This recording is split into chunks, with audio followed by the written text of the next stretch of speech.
Today we're stepping inside the workshop of Mel the Broom Maker. Just a stone's throw from the heart of Berlin, Ohio, down a quiet road, lives a man who still does things the old-fashioned way, where time seems to stand still.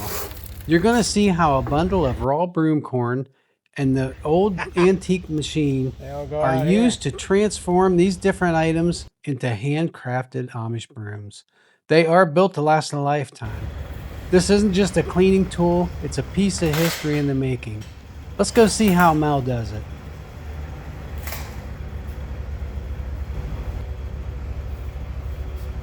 And that's just all the raw material. Yeah.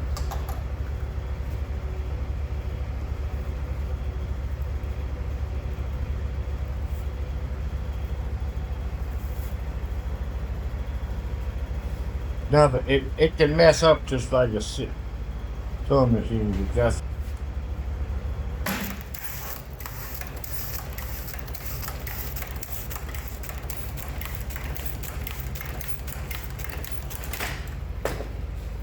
yeah. From this side, you get a better view. That's pretty quick. Here, I thought that was all done by hand. I have the advantage. This really presses it together. Yeah. Makes it better by sticking the needle through there. Oh yeah. Yeah, it would take a lot of force.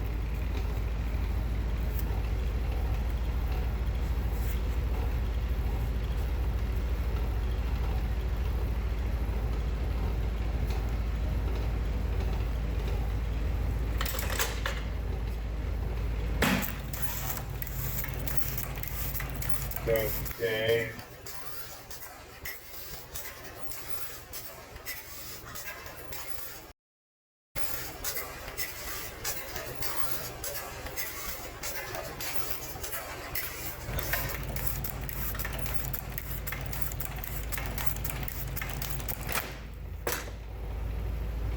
So each time that spike goes through, it's grabbing the string and pulling it back the other way. It opens, it hits a bumper here, Uh-huh. and opens. When it comes back, it closes. Oh, okay.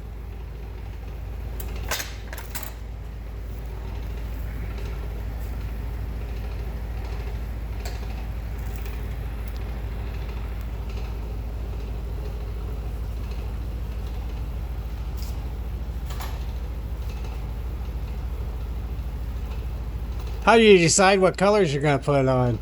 This type broom gets green and green handle. Okay. Red. The strings is all the same. It's just for catching retail site. Yeah. You know. I thought maybe there was something that you like certain colors at certain times of year. Or... Every size broom gets its color. Yeah, its color thread. Okay. These are magnets I took them out of a microwave stove. Is that right? Yeah, they really hold my tools on. I did not know that there was magnets in microwaves. Okay, I'll open this one time. I don't know whether you want to see that. Sure.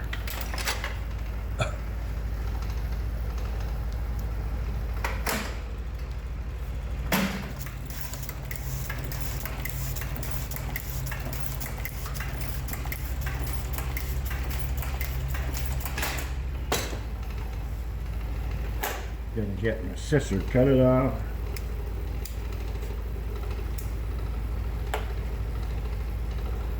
So do you have to do anything with those ends that you just cut off? You have to glue them or anything, or No, that's. I'll show you once we get done with it. Okay. How tight it is.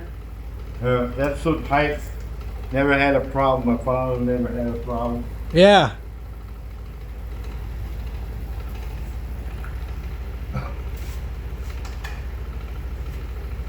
So how many times a week do you think you get your picture taken and your video taken? How many times? About every time the tour people. You a lot of people coming through? Yeah, some of them just do for their own privacy. Sure. Oh yeah. I know Facebook's got some of my broom pictures on it. It's an old one. 1954. Yep. I tell you what, it's amazing how somebody figured out how to make everything do everything just at the right there's a lot time, of you know it? springs underneath. Yeah. Adjustment has to be just right. I spent a lot of time for this machine. I had another one like it was wore so bad it broke. I Uh-huh. run on to this one. This one's good shape. It's real quiet. Yeah. I was gonna But I say had it's, a time getting everything limbered up, and do you have to go through every so often and adjust not it? really. Once it's set, all I need to do is oil it. Is that right? So how many broom makers are there in Ohio? They're more craft broom makers. Yeah. And the Swartzy people, they just kind of got the small, old hand powered, the craft people too. So I don't have any real broom that's got a shop like this that are giving me competition. You know? Yeah. So Yeah, because I figure there's probably not a lot of people that do it full time like this. no, this is my. I enjoy to meet people. It's my Yeah. retirement.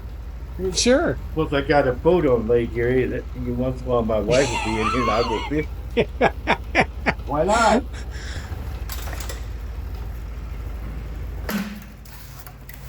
That's okay.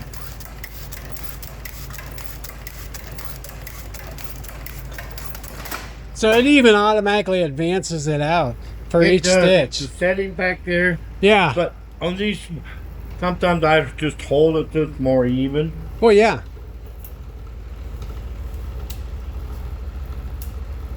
One more. Okay.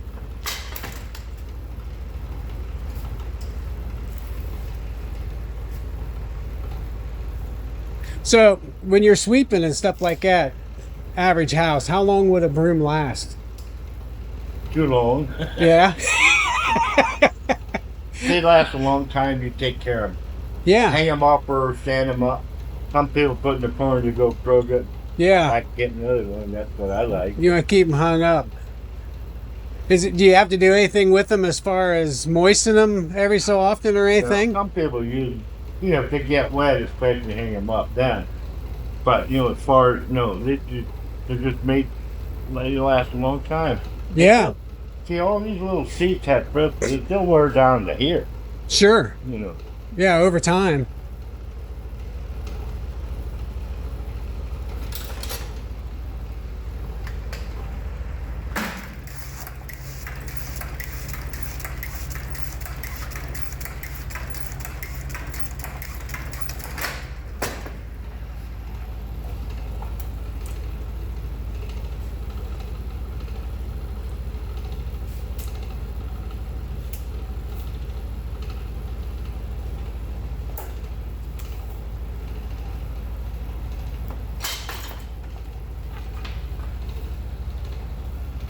Right here is the quality of the broom.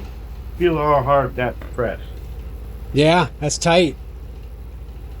Okay. If you put them right on this side, I'll cut it off. Oh, okay. Like a big paper cutter.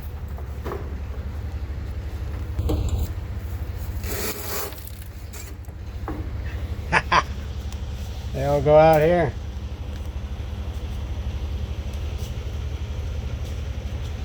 That's how you can tell you did a good job, huh? If they stand Yeah, up. West Virginia say they're well balanced. Yeah. I mean, right. I don't know. I call it just another broom. That is good.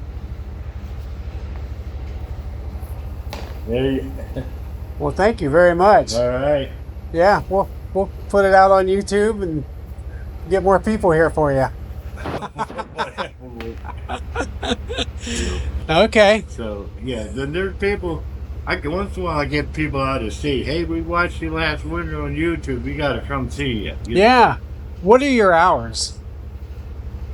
Usually 7 to 5, but like I'm in here a lot of evenings instead of sitting on the recliner. I'm doing something in here. Sure.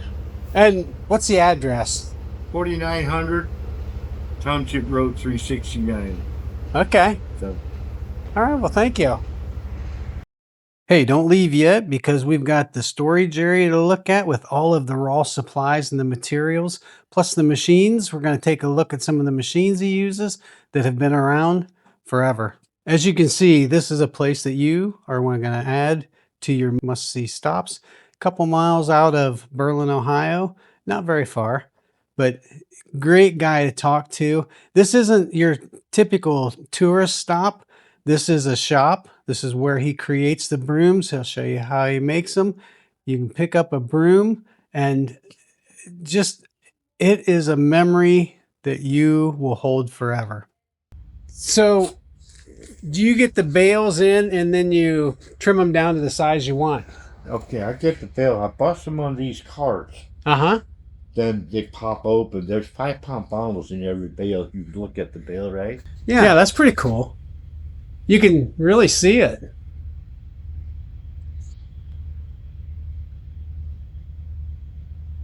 All the handles. Yeah, over here, handles too.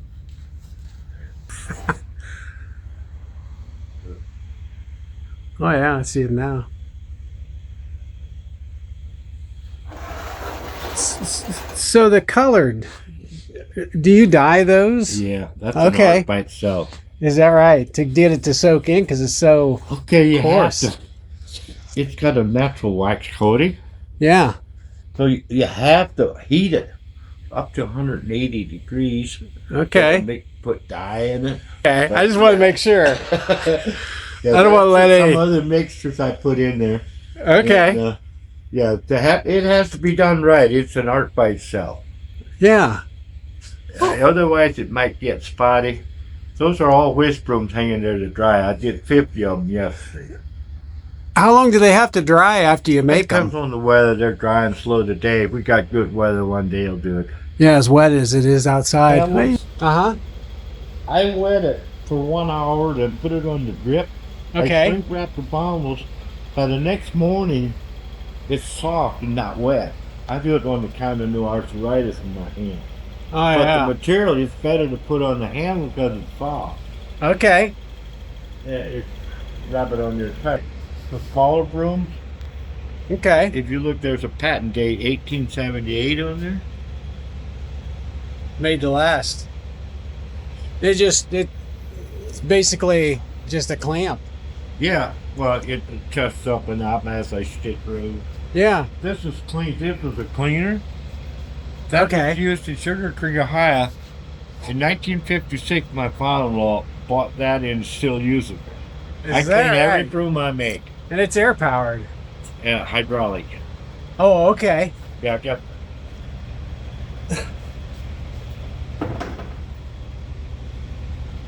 So this is used to.